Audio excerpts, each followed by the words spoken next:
Well, the Road Traffic Infringement Agency says it is now ready to roll out the Administrative Adjudication of Road Traffic Offences, or AARTO Act, and that the Administrative Adjudication of Road Traffic Offences Amendment Act 4 of 2019. And this comes after the Constitutional Court confirmed the legality and validity of the two acts last week. Now, the ruling effectively gave the Road Traffic Infringement Agency the mandate to continue with the implementation, which was delayed due to the court case. RTIA Spokesperson Monde Mkalipi joins us now in studio to explain some of the uncertainties that still linger around this particular matter. Mr. Mkalipi, thanks for your time. Welcome to Morning Live. Good morning, Sakina. Thank you for the time. Thank you so much. So the RTIA says we are ready to move on this particular AARTO matter. What does that mean? Well, it means a lot. I think, first of all, we should welcome the outcome of the Constitutional Court, paving the way for the national rollout of AARTO. And what we have done as the Road Traffic Infringement Agency, we've got what we call the AARTO Master Implementation Plan, which really indicates the various phases in which we need to roll out the program. You will recall, just before the ruling, we had indicated some of the groundwork that we need to do in terms of preparing the country for the national rollout. One of those was to make sure that we assess the state of readiness in all the issuing authorities across the country. We are resuming that process. And secondly, we are in the process of setting up AARTO service outlets in the 213 municipalities across the country so that South Africans are able to go and access AARTO services in these municipalities. And thirdly, perhaps, and very, very important, we are embarking on an intensive public education drive, because AARTO also introduces a new regime altogether when it comes to the management of infringements in the country. And that campaign is going to reach all corners of the country. And what is it that is contained in this public education drive? We're talking about the gist of AARTO. What is the gist of AARTO? The gist of AARTO are actually the elective options. Before, we had a regime where we're talking about you're guilty as fined type of a setup, which was derived mainly from the Criminal Procedure Act. With AARTO, we are talking at an administrative arrangement where road users are exposed to the AARTO elective options, where in this particular instance, if perhaps a road user has committed an infringement, you've got an option to challenge the issuing of that particular notice towards you. And you can even provide all the relevant evidence to say, well, I'm disputing this particular challenge it where? You can challenge it. We do have various forms. We have a form that is called AARTO 8. You submit it to the Road Traffic Infringement Agency, because the RTIA is coming in to ensure that we also take off the burden of our courts, because some of these matters, as I've said earlier on, were handled through the Criminal Procedure Act. So now we're taking that burden of minor offences from the courts of law, and the RTIA is handling them now. So everything now is going to be handled administratively. And again, one of the critical issues of the elective options, we're talking about the option of, if perhaps an infringer is unable to afford a particular amount, let's say if it exceeds 750 rands, you are given an option to pay in installments. So there are a number of options contained in there. So where's the capacity going to come from in order to administer all of this?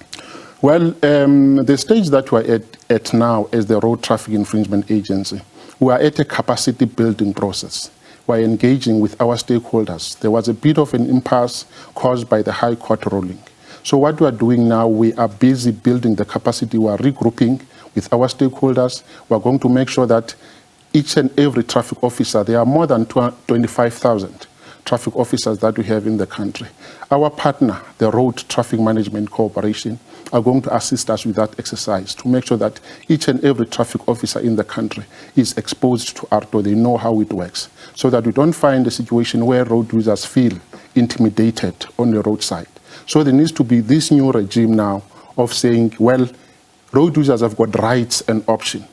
Not a situation. But how is this going to change the behavior of traffic officers, for example?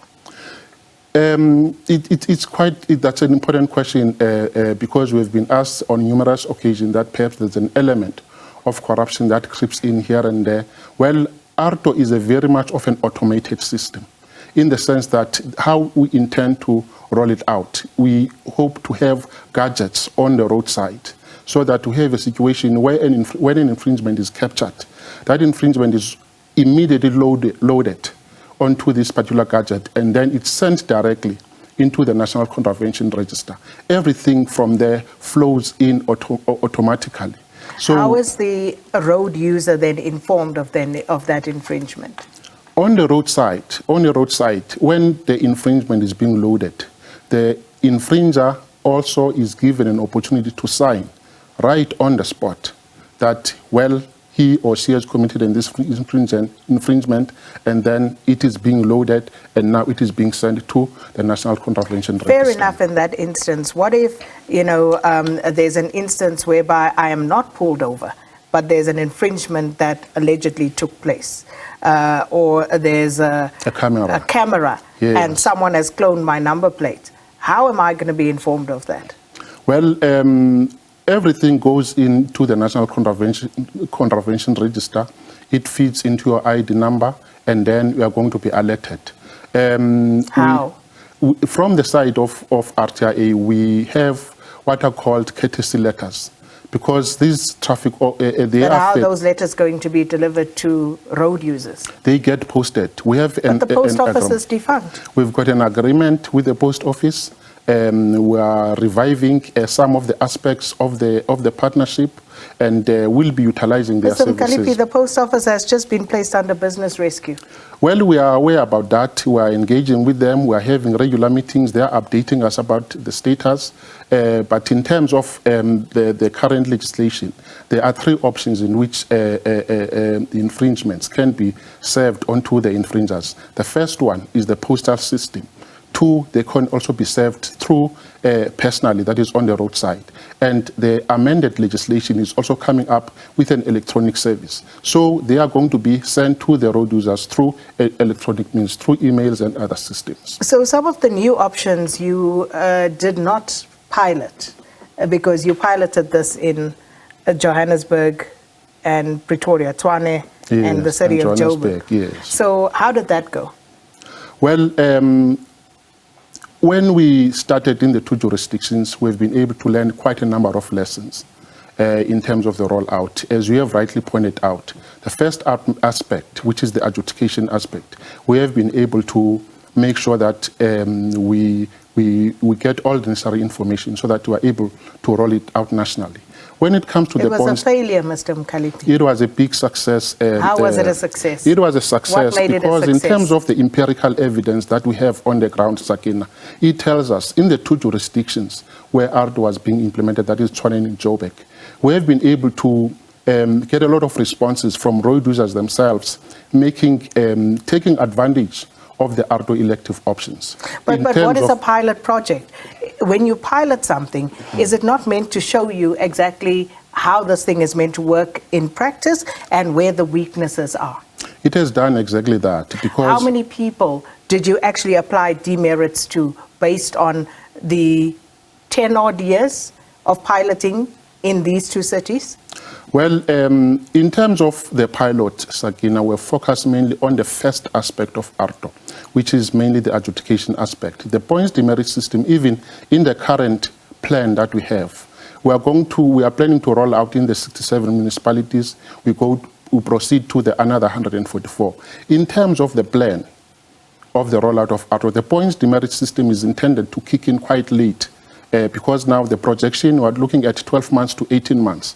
In terms of rolling out in the other municipalities. And then when it comes to the points... So you're going to figure it out as you go along?